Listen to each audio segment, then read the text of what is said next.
The year 1923 was probably the most disastrous in Germany's peacetime history. It brought the fledgling Weimar Republic to the brink of collapse, with one problem following another: hyperinflation, right-wing and left-wing extremism, separatist movements, and a host of coup attempts.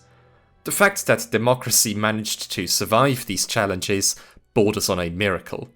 This so-called madhouse period began with the occupation of the Ruhr region, Germany's most important industrial area, by French and Belgian troops in January 1923. It marked the start of a bitter power struggle that threatened to undermine the post-World War I peace order. But why did France even decide to occupy the Ruhr in the first place? What consequences did this have for the local population and for the rest of Germany? And how was it possible that, despite the occupation, Germany and France were subsequently able to reconcile, and that an era of peace and international understanding seemed to be dawning? The history of the occupation of the Ruhr area began with the signing of the Treaty of Versailles on the 28th of June 1919. This formally brought the war between Germany and the Allies to an end after more than 4 years of senseless suffering. But the Germans had little to celebrate because the peace terms were harsh. Germany lost 1/7 of its territory and 10% of its population. These territorial losses were also economically devastating, as Alsace and Upper Silesia were major industrial regions, while West Prussia, Greater Poland, and Northern Schleswig were of irreplaceable agricultural importance. The Saarland was placed under the League of Nations, and the territory west of the Rhine, as well as 3 bridgeheads around Mainz, Koblenz, and Cologne, were placed under Allied military occupation. Furthermore, the size of the German army was heavily limited, the annexation of Austria was prohibited, and Germany was assigned responsibility for the damages caused by the war. Of particular importance to our topic today, however, are the reparations demanded by the Allies as financial compensation for war damages. The amount of the reparations payments, however, remained open for the time being and would repeatedly lead to severe domestic political crises in the coming years. For the German population, Versailles was a shameful peace that robbed Germany of its status as a great power. The fact that the young Weimar Republic had to accept this humiliating peace so shortly after its creation significantly weakened both the legitimacy of democracy and its acceptance among the population. That the Democratic Republic had no choice but to accept the peace, that it was the imperial government and the military in 1914 who had led Germany into this war, and that Germany had imposed far harsher peace terms on its defeated opponents, such as in Brest-Litovsk against Russia in 1918, was something a large part of the German population simply could not or would not accept. But even in France, there was only limited cause for celebration regarding the terms of the Treaty of Versailles.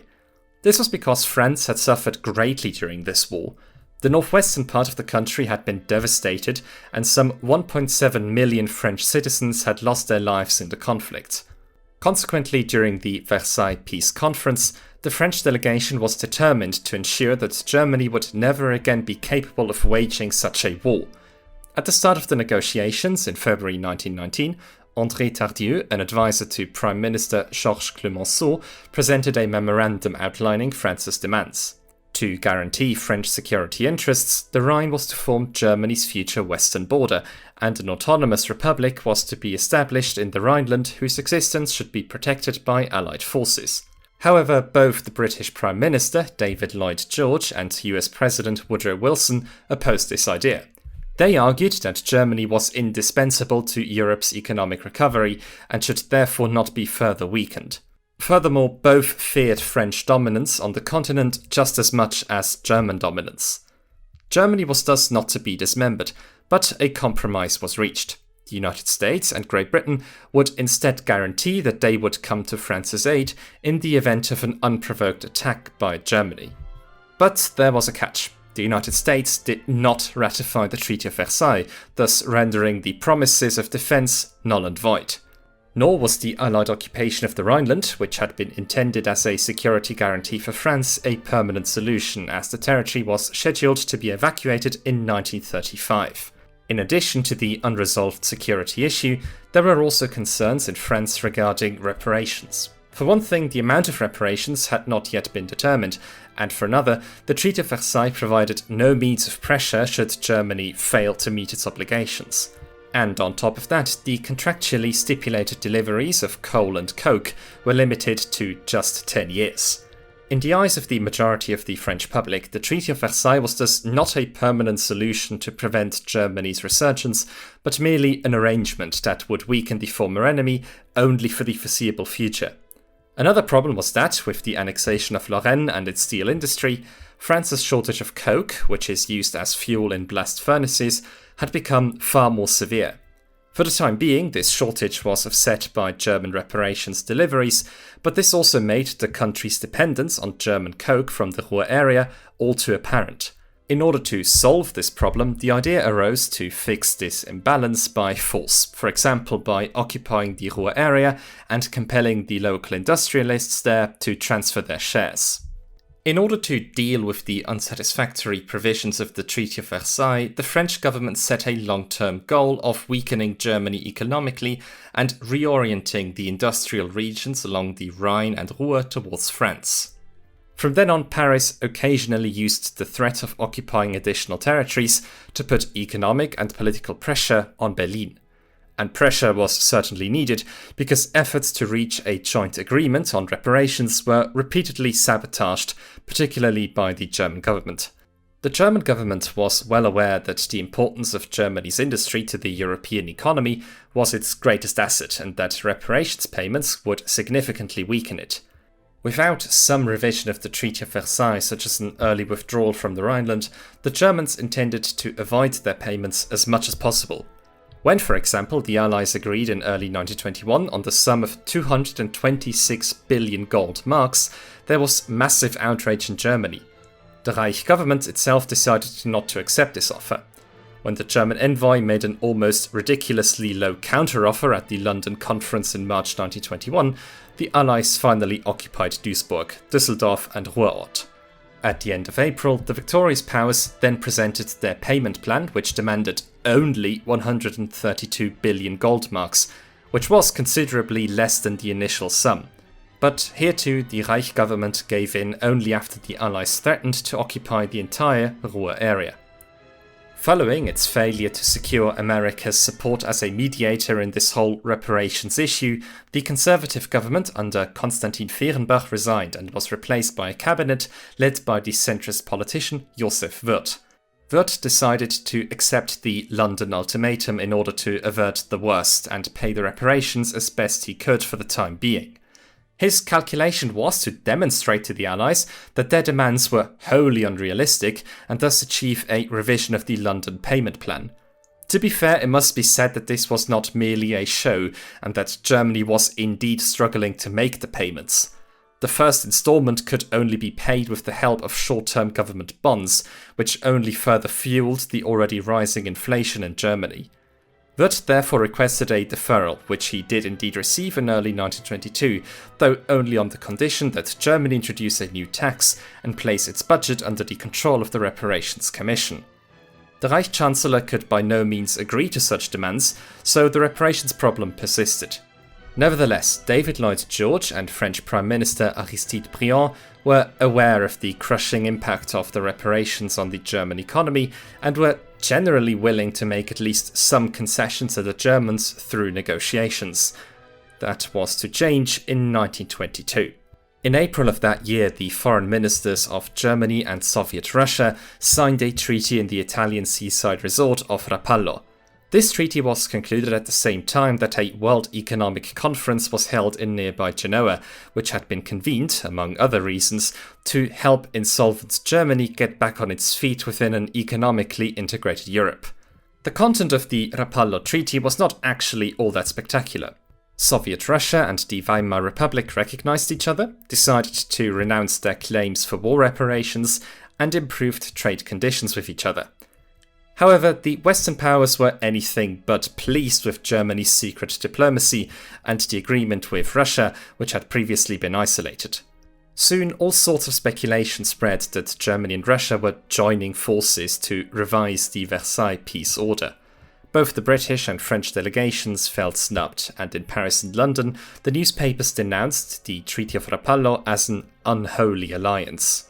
There is no question that the outrage over the German-Russian treaty was exaggerated, but the Germans had nonetheless squandered what little trust the Western powers still had in them. The new French Prime Minister, Raymond Poincaré, who had taken office in January 1922, saw his view confirmed that a policy of leniency towards Germany was futile.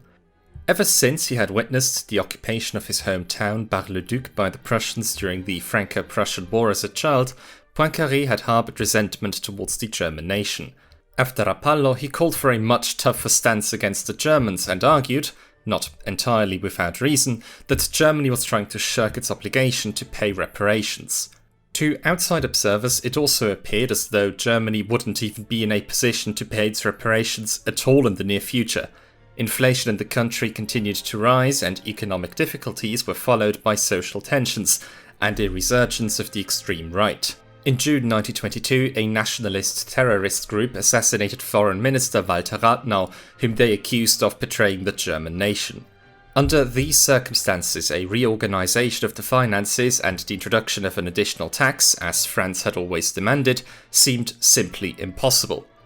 And after a series of further failed reparations conferences, this impression appeared to be confirmed. As early as the summer of 1922, plans were being drawn up in Paris for the occupation of the Ruhr area. As I've already mentioned, the aim was to secure the supply of coke and to seize the coal mines. This was intended to ensure that reparations were paid to France, despite the possibility that the Weimar Republic might be unable to pay. Another important reason for taking over Germany's most important industrial region was to weaken the unpredictable neighbour and thereby create the opportunity to carve out the Rhineland as an autonomous state under French protection after all. France would then finally have guaranteed security from its arch-enemy Germany and, moreover, a pawn of its own supremacy on the European continent. Until the autumn, however, these remained mostly just plans. It was not until November when the German government, faced with rampant hyperinflation, requested a 3 to 4 year moratorium on all cash and goods deliveries, and also fell further and further behind with its payments, that the decision was taken to act. Because in France it was recognised that this was a political ploy on the part of the Germans, and that the supply of raw materials could certainly have been arranged had the political will been there. On the 24th of November, a new cabinet was formed in Germany under the independent Wilhelm Kuno, whose reparations policy was regarded by the French as a deliberate attempt at exaggerating Germany's financial difficulties. For Paris, this was the last straw. After having succeeded in persuading Belgium to join the effort, a cabinet meeting was held at the Élysée Palace on the 27th of November, chaired by President Alexandre Millerand. At this meeting, the occupation of the Ruhr region was finally decided, as were the subsequent expulsion of Prussian officials, the establishment of a customs cordon on the Rhine, and the implementation of a currency reform. Poincaré made it clear that they were merely waiting for a suitable pretext with the remark, "In March or April, we shall have the disorganization of Germany." When at the end of the year the Reparations Commission found that there had been a failure from Germany's side to deliver sawn timber and telegraph poles, this pretext was provided. On the 11th of January 1923, French troops marched into the Ruhr area and the military occupation of the region began. Belgian soldiers were also on board, as the Belgian government did not wish to leave the Ruhr area solely in French hands. The French government's public justification was that the occupation was a simple and purely temporary measure intended to ensure compliance with the provisions of the Treaty of Versailles. Furthermore, it claimed that it was a matter of ensuring the physical safety of Belgian and French engineers who, as part of an inter-allied commission, were tasked with guaranteeing these very provisions. These official reasons were hardly believable, as was evident from the highly militaristic and blatantly aggressive nature of the invasion alone. The correspondent in Essen of the liberal Berliner Tageblatt reported on his experience of the occupation. The city of Essen, a lifeline of Germany, has been occupied. At around 2 o'clock, the French marched into the city. Leading the way were a few cyclists, followed by infantry, and then several thousand cavalrymen at a trot. 3 heavy armoured cars rattled slowly through the streets, followed by infantry and artillery. Machine guns were also visible. Bringing up the rear were several lorries carrying troops. All public buildings and the railway station, as well as all road junctions, were occupied by sentries with bayonets fixed. Shops throughout the city are closed. During the invasion, tram services came to a virtual standstill. Immediately upon the arrival of the besieging troops, a proclamation by the commanding general, de Gut, was posted stating, "In order to maintain peace and order and to be able to carry out operations as far as necessary, a state of siege is hereby imposed throughout the entire area occupied by French and Belgian troops." Until March 1923, between 70,000 and 100,000 occupation troops got stationed in the entire Ruhr area. In the rest of the country, there was widespread outrage and a wave of national solidarity emerged, as the British ambassador Viscount d'Abenon observed. By occupying the Ruhr, the French have done more to unite all parties and classes than could have been achieved by any other means. At present, all class hatred on the part of the workers towards the employers has been swept away by the wave of patriotism. The whole country seems to have merged into a single entity. An anti-French mood prevailed in the country, and many contemporaries called for a violent national uprising against the occupiers. On the 20th of January, the Heidelberg historian Gerhard Ritter delivered a speech that is symptomatic of these heightened emotions. "We wish to be allowed to act, to tear the sabre and the old military pistol from the wall, to don the steel helmet and to throw out the cowardly rabble of thieves that is prowling about in our house." The philologist Victor Klemperer adopted a much more torn stance because whilst he was certainly national-minded, he also had a soft spot for the French culture and language. "I cannot imagine when and how we are to wage the war of liberation. The Ruhr affair and the whole current situation are too dreadful." The poet Rainer Maria Rilke, who lived in Switzerland, was horrified by the rise of nationalism. Reading the German newspapers reminded him of the tone of the war years. Just turning the pages of the papers makes a noise that sounds rabble-rousing. Even back then, it was clear to some more critical-minded contemporaries, such as the doctor and intellectual Richard Levinsohn, that the events leading up to the occupation of the Ruhr area could not be reduced to a simple dichotomy of good and evil, and that the French had not marched into the Ruhr region simply out of malice.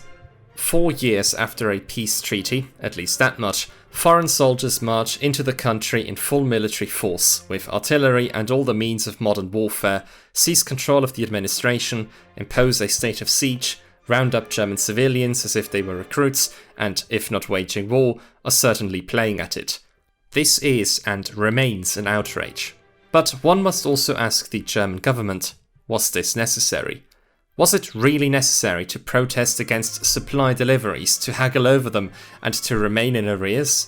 Was the method of constant quibbling, which the officials in some ministerial offices made no secret of, really the right one?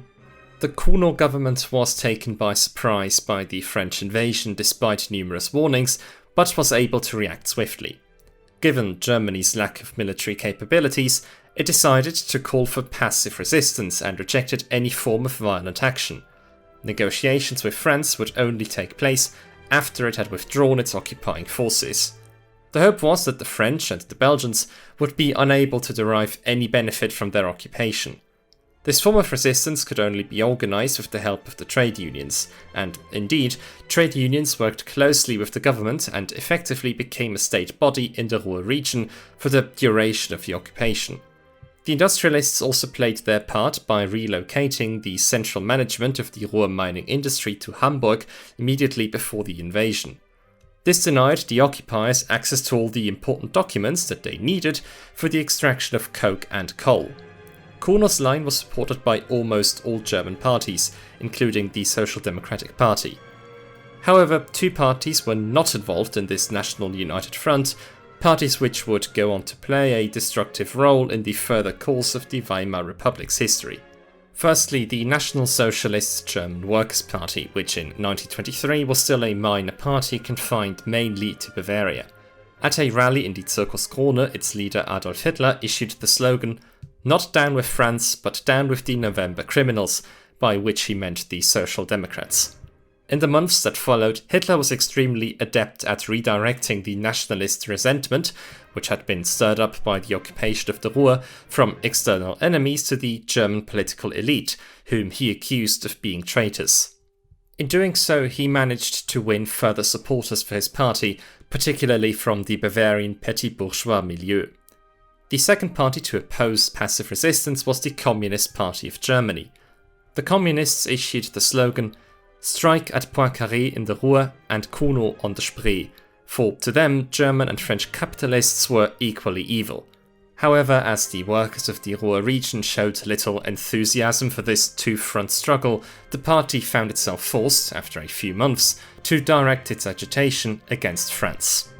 But what exactly did this passive resistance look like? On the very day of the invasion, mine owners were ordered to cease their coal and coke deliveries to Belgium and France immediately.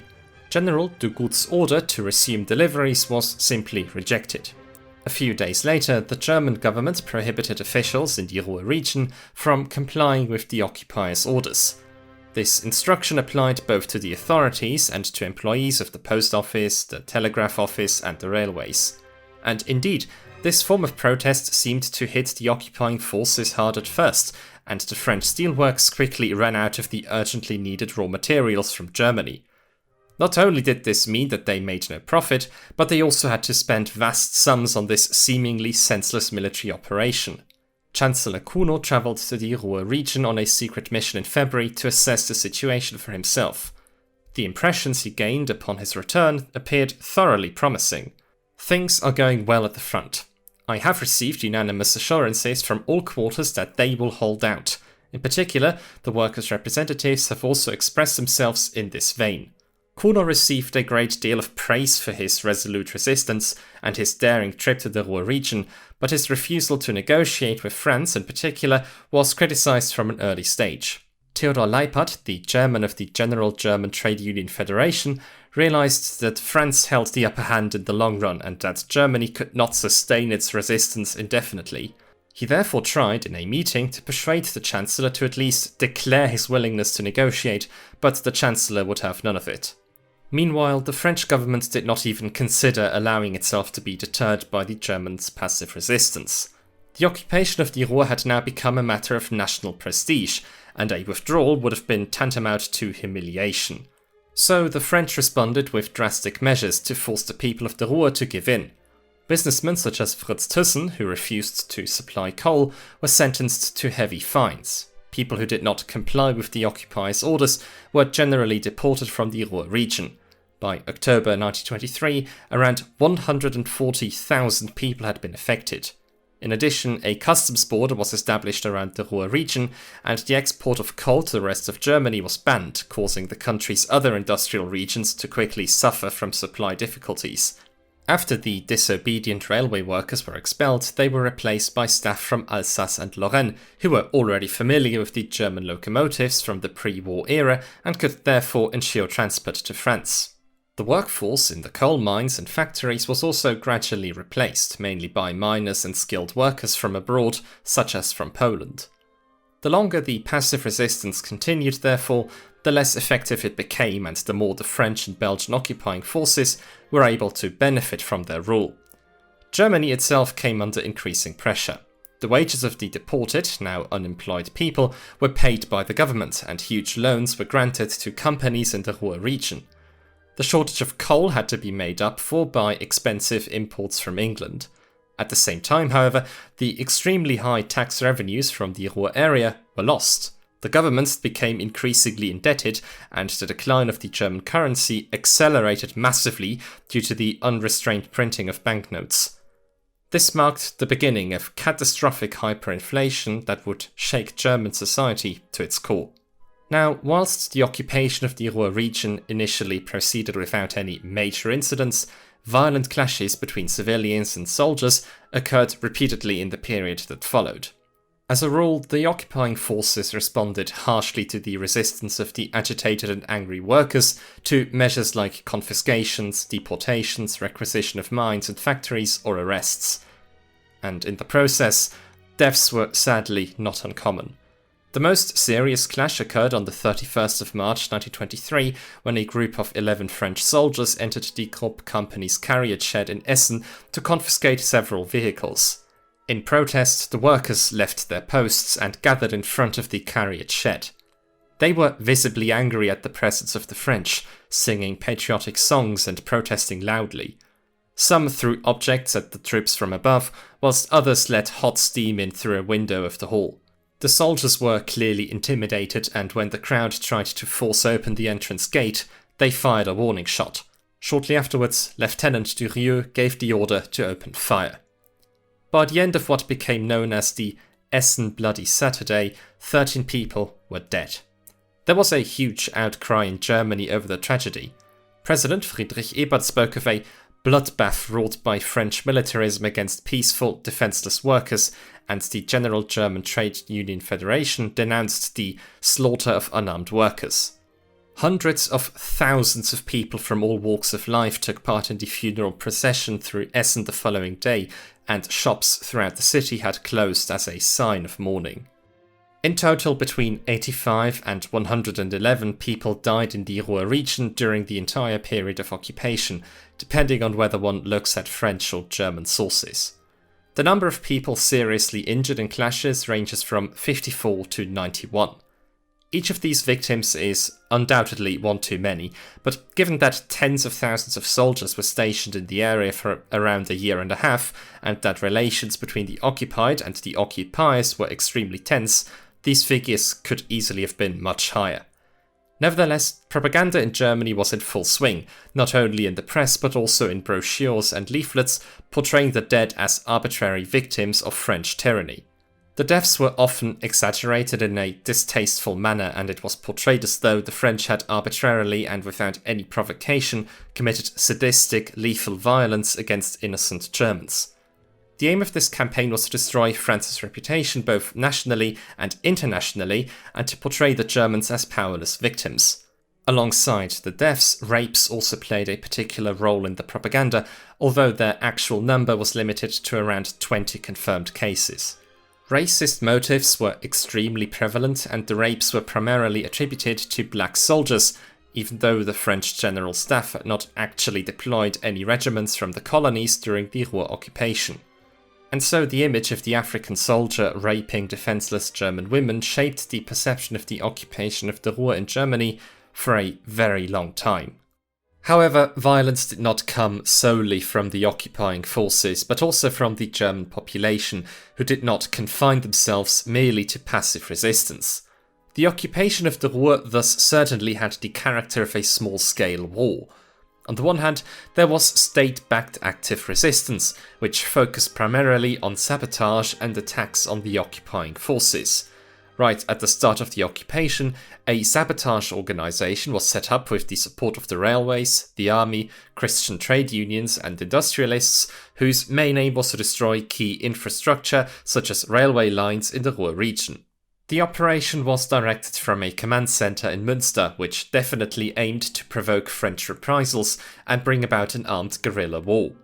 The culmination of these efforts was Operation Wesel on Easter Eve 1923, during which 8 fully loaded freight trains broke through the Belgian border barriers. In the process, 300 heavily armed men were also brought into the breach zone, with the intention of drawing the Belgian soldiers into major combat operations. Fortunately, due to favourable circumstances, no incidents occurred that night, but this episode demonstrates just how willing the German army was to escalate the conflict. Still, the situation became too risky for those in charge, and so the authorities gradually withdrew their support for the sabotage. After all, those acts of sabotage did little to hinder the occupying forces, and instead only provoked increasingly draconian countermeasures. The activists themselves were frustrated by this withdrawal of support and attacked the occupying forces on their own initiative. On the 30th of June, a bomb exploded on a Belgian military train as it crossed the Rhine Bridge near Duisburg. In this attack, 8 Belgian soldiers were killed and more than 30 seriously injured. Probably the best known activist against the occupying forces was Albert Leo Schlageter, a former Freikorps fighter and member of the NSDAP. In 1923, with the approval of the authorities, he carried out active sabotage against the occupying forces and blew up a railway bridge near Kalkum in March. 3 weeks later, he was arrested and then sentenced to death by a French military court. As the only member of the active resistance to be executed for terrorist activities, Schlageter was quickly elevated to the status of a national hero. Funnily enough, he was honoured by people from all political persuasions such as Chancellor Kuno, the leader of the Communist Internationale Karl Radek, or the conservative historian Arthur Möller-van den Broek. A veritable Schlageter cult emerged in the Weimar Republic. Even the Nazis made him a hero and henceforth revered him as the first soldier of the Third Reich, even though Hitler had initially firmly rejected the fighting at the Ruhr. In addition to violence against the occupying forces, there was also violence directed at German traitors and collaborators. It was not uncommon for people willing to work or business people who cooperated with the occupiers to be threatened, beaten up, or have their shops ransacked. Throughout the Ruhr region, surveillance committees for the preservation of German dignity were formed, whose members monitored and intimidated the population and resorted to violent vigilante justice. In Dortmund, one such committee put up several posters threatening the local population. Traitors to the fatherland. The French occupying authorities guarantee you protection and impunity. We, German citizens of Westphalia, do not recognize the sovereignty of the French. We will not be deterred from the pursuit and condemnation of traitors to the people. You are not immune from punishment. We watch and we punish. Vigilante justice also targeted women who formed relationships with occupying soldiers, known as Franzosenliebchen or French lovers. Groups such as the scissor clubs publicly cut off their hair, beat them up or humiliated them by displaying defamatory posters or publicizing their relationships in the newspaper. In some places, such as Castrop-Rauxel, women were tied to advertising columns. In others, such as Bottrop, they were put in the pillory at church doors. The reasons for this widespread humiliating violence against women are manifold. In the eyes of the perpetrators, these women not only betrayed the German fatherland, but also undermined group solidarity among the strikers and violated the norms of traditional female behaviour. But sexual jealousy towards the French, who were commonly seen as womanizers, also played a role. The French rivals were regarded as better groomed, wealthier and more charming. Many German men then compensated for this feeling of inferiority or inadequacy by resorting to violence against women, which also served as an outlet for their general frustration with the French occupiers. The people of the Ruhr area also suffered from a chronic shortage of everything needed for daily life: food, electricity, coal, clothing and firewood. This was due both to the establishment of customs posts at the zone border by the Allies and to passive resistance on the part of the Germans. Because although the heavily urbanized and industrial Ruhr region was absolutely dependent on food imports, railway workers, harbour personnel and the authorities persisted in refusing to cooperate with the occupiers, even if this meant that deliveries of food and raw materials were temporarily interrupted or even completely blocked. The Allied occupiers responded with harassment and imposed ever more bureaucratic hurdles on food imports. In some cases, the wagons stood at the border stations for days or weeks, with the food rotting away pointlessly. Even staple foods such as grain or lard were, after a while, subject to additional charges. Following the aforementioned attack on the Belgian military train, the occupying forces responded by suspending passenger transport in the Ruhr region, halting transport links with the rest of Germany, and regularly confiscating food shipments. The result was dwindling food supplies and a veritable explosion in food prices. To be clear, the occupying forces had never intended to starve the people of the Ruhr region.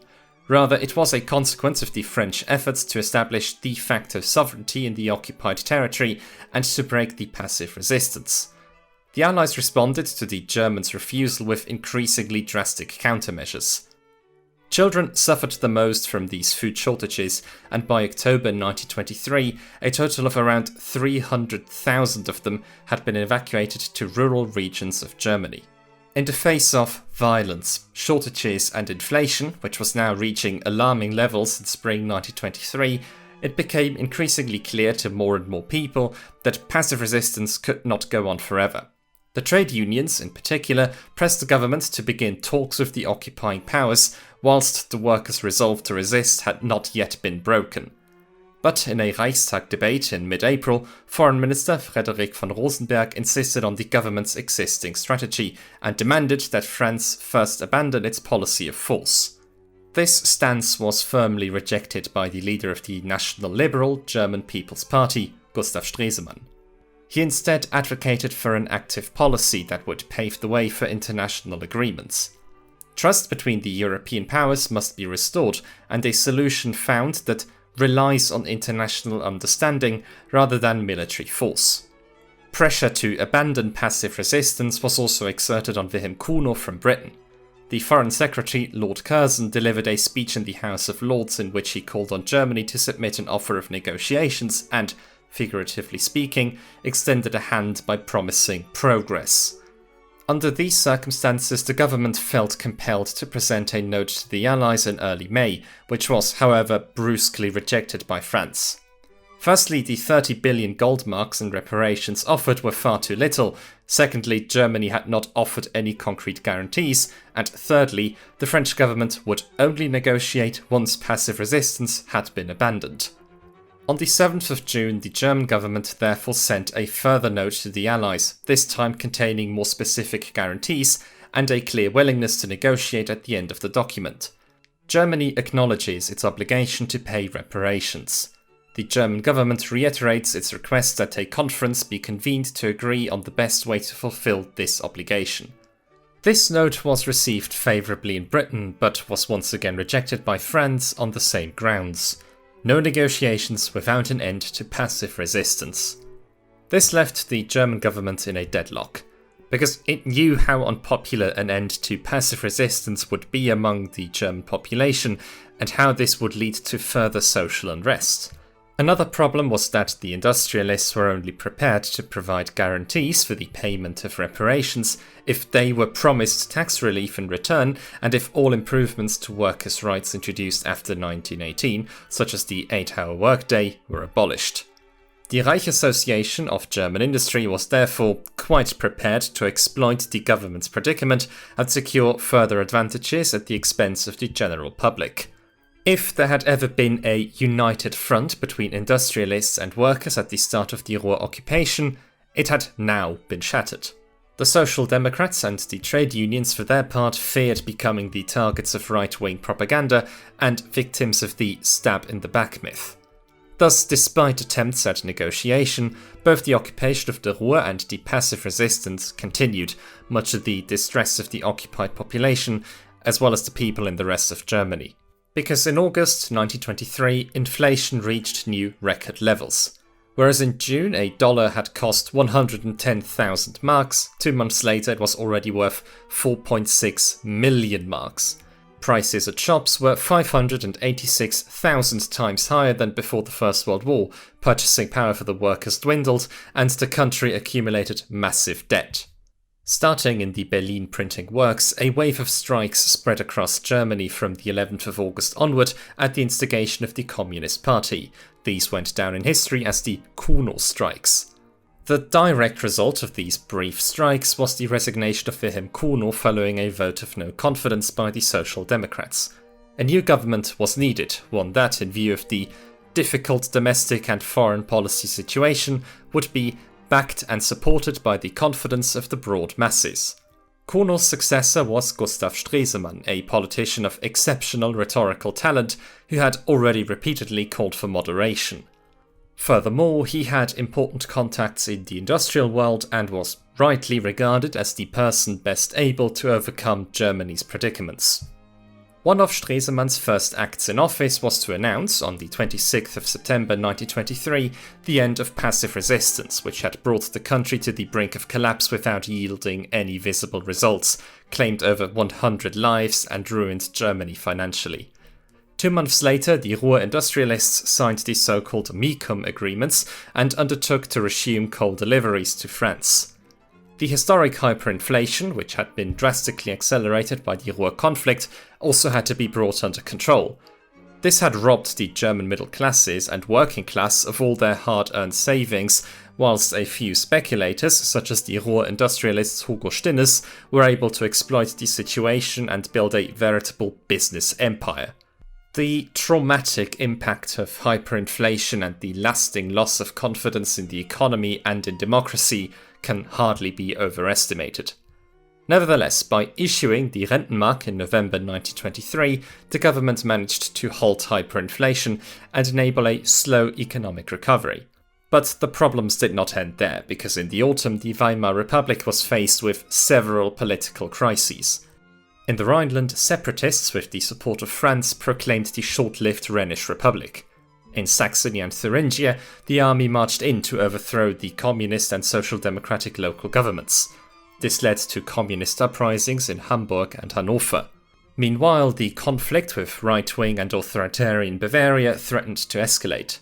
Bavaria had defied the government's order to ban the Nazi newspaper Völkischer Beobachter and had instead taken control of the army regiments stationed in Bavaria. To prevent a civil war, Stresemann sought a compromise with the rebellious Bavarian state. He was well aware that the central government had little power to take forceful action against Bavaria, even though he would maybe have reconsidered had he known that at the time the Bavarian elites were planning a coup attempt against him and the democratic government. This conspiracy was only prevented because Adolf Hitler thwarted it with his amateurishly planned and even more amateurishly executed coup attempt in Munich on the 9th of November 1923. The fact that the government had taken decisive action against the anti-democratic left-wing governments in Saxony and Thuringia, yet treated the anti-democratic right-wing government in Bavaria with velvet gloves, led to the Social Democrats' withdrawal from the government, and on the 23rd of November, to Stresemann's resignation. Be that as it may, even though things definitely looked dicey at times, the Weimar Republic had survived the crisis year of 1923, and democracy had prevailed against all odds.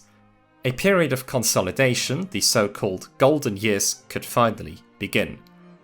But first, the conflict with France had to be resolved.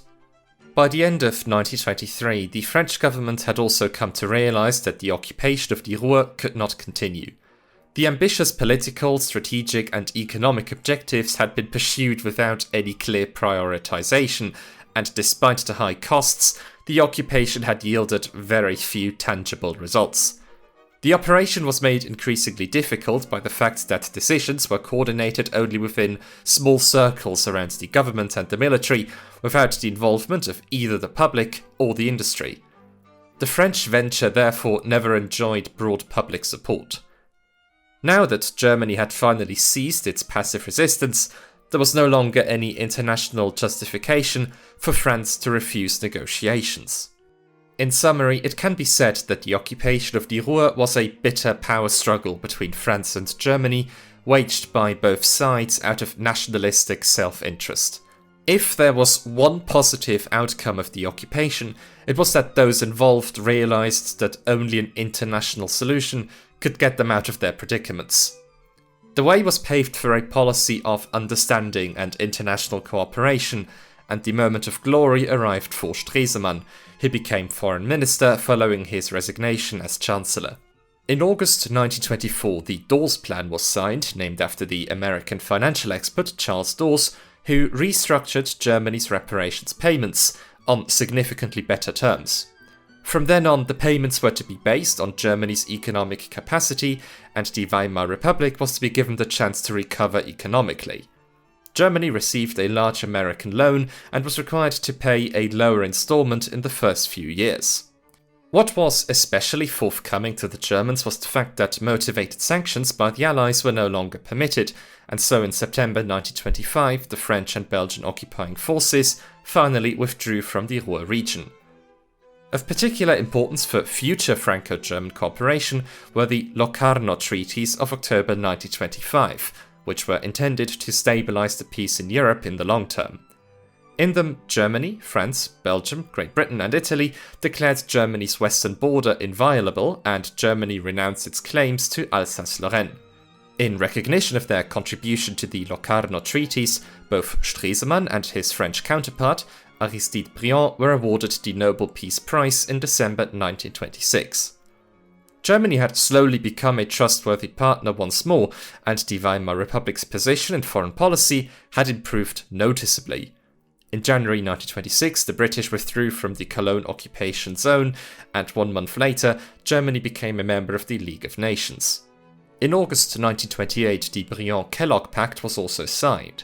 This treaty outlawed war and was signed by 54 states, including Germany, France, and the USA. In the same year, reparations were restructured once again under the Young Plan, and Germany was granted even more favourable terms. If one compares Germany's position in foreign policy in 1923 with that of just 6 years later, the difference is like night and day. A new era had dawned, one that held the promise of economic prosperity and long-term peace. Unfortunately, this promise could not be fulfilled.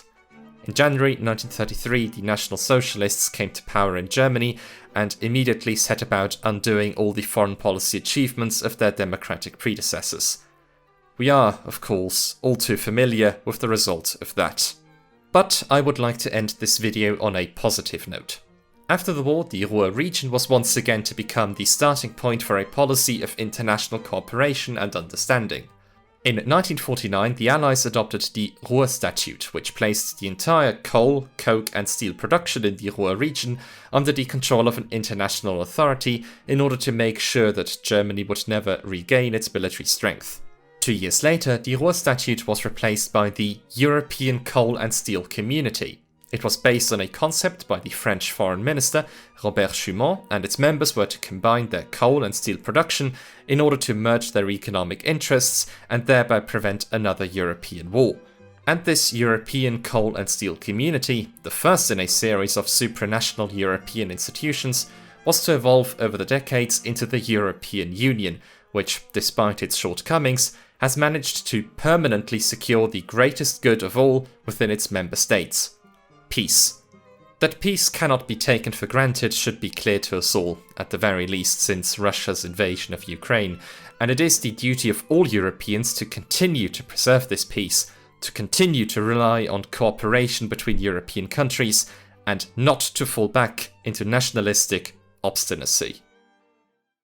Alright then, dankeschön for watching. Before I say goodbye, I just wanted to quickly tell you that I do have a Patreon account where you can help me make more videos in the future if you have the means to do so. In exchange, you'll get access to a Patreon exclusive Discord server full of lovely people where we talk about all sorts of interesting things, and depending on your tier, some other benefits like early access to my videos, for example. In any case, I want to give a special shout out to my biggest supporters, without whom this wouldn't be possible. Marius Gerling, Leader Titan, Der Dicke Flipper, Defender, Tochtli, Azaraji, Lucy Tara I, Hrabienka Horatska, A Cup of Tea, Tristan Kriegsmann, Ryan Layton, Celestia, the Grand Duke of Sealand, Luca Drole, Wienweh, Lyle Furphy, Yin, Big Dave, Folling, Turtham Bone, Supernoodle, Saporabski, Dominik Schwiderski, Agus Selinski, Chasey Lin, and Danio Rusnak. I'm very grateful for your support. Have a very nice day, and see you next time.